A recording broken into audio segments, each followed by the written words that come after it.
Capítulo 13. La Iglesia medieval, año 476 al año 1453 después de Cristo. Segunda parte. Surgimiento del poder musulmán.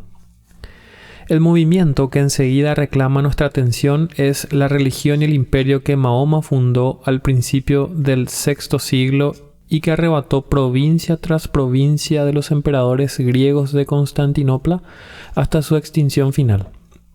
Esto trajo a la Iglesia oriental a una sujeción que rayaba en la esclavitud. Incluso amenazaba con la conquista de Europa. Después de 13 siglos, la fe mahometana aún domina a más de 200 millones de personas y en el continente de África sigue creciendo. Su fundador fue Mahoma, nacido en la Meca, Arabia, en el 570 después de Cristo. A los 40 años de edad, en 610, empezó su carrera como profeta y reformador.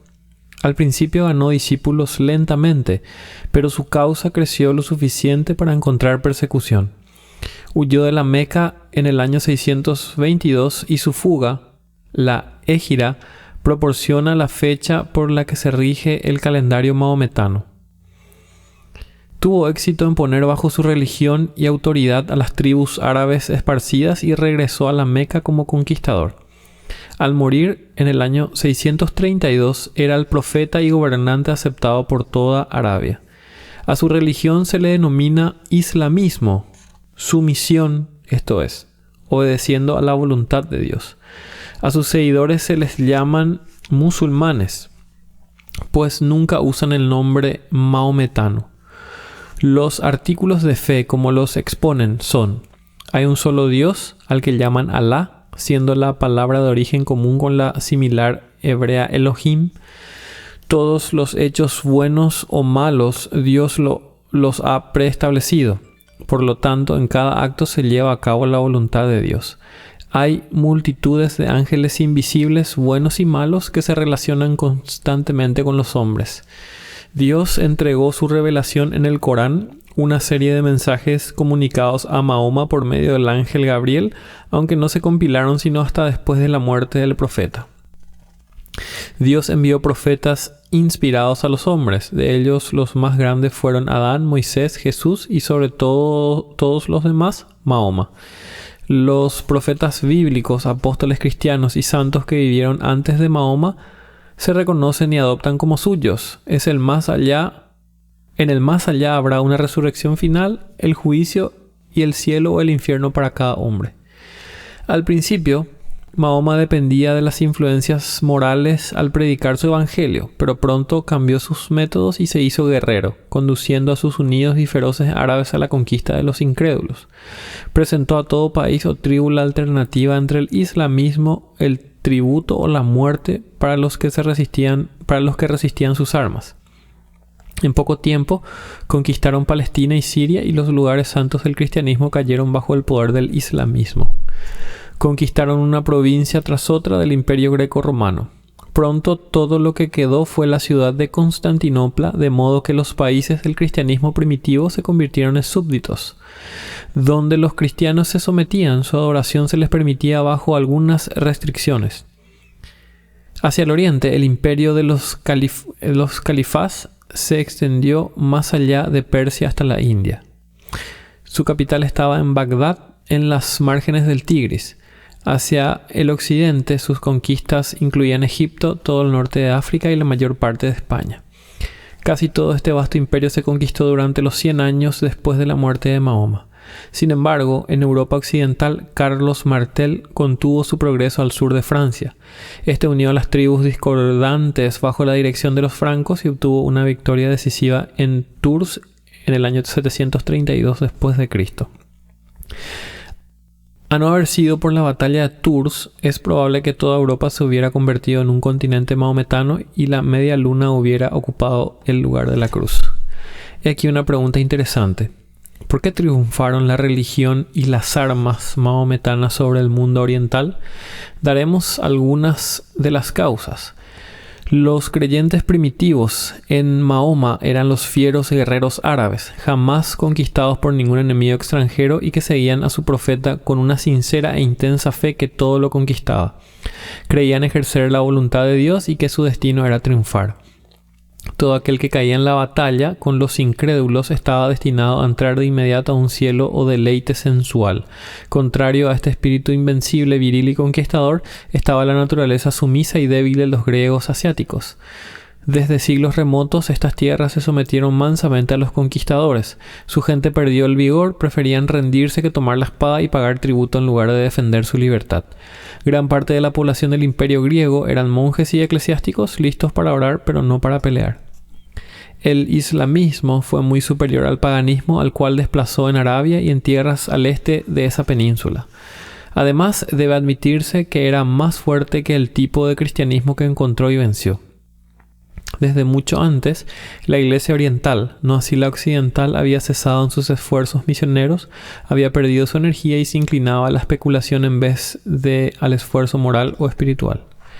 En su grado más elevado, en la religión de Mahoma se encontraban y aún se encuentran algunos aspectos favorables, elementos de valor para el mundo.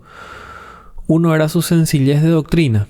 Creía en un Dios al que cada hombre debía obedecer incondicionalmente. No tenía un sistema de teología intrincado y misterioso que diera lugar a controversias interminables e inútiles.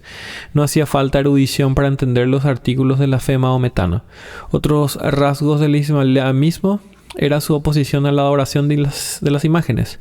Por todo el mundo cristiano, las estatuas de los dioses antiguos de Grecia simplemente habían dado el lugar a las imágenes y cuadros de la Virgen María y de los santos adorados en todos los templos. Los musulmanes los lanzaron fuera y destruyeron y denunciaron como idolatría toda adoración de imágenes, ya fuesen esculpidas o pintadas.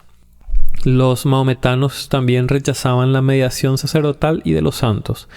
La Iglesia hacía que la salvación dependiese no de la fe sencilla en Cristo y la obediencia a Él como Señor, sino en ritos sacerdotales e intercesión de los santos que habían partido. Los mahometanos quitaron todo eso y en su doctrina procuraban llevar a toda alma directamente a Dios. En todo el mundo musulmán se encuentra la regla de abstinencia de bebidas embriagantes. La primera sociedad de temperancia en la historia del mundo fue la de los nazareos de Israel, y sus sucesores en mayor escala los de la religión de Mahoma, que prohibía a sus fieles tomar vino o licor embriagante. Esto todavía se tiene como un principio, pero no se pone en práctica universalmente cuando los mahometanos viven en contacto con los europeos. En el periodo primitivo, bajo califás, tanto la literatura como la ciencia adelantaron. Los árabes nos dieron la numeración arábiga, 1, 2, 3, 4, etc., que fue un gran adelanto con respecto al sistema romano de numeración mediante letras, I, B, X, etc.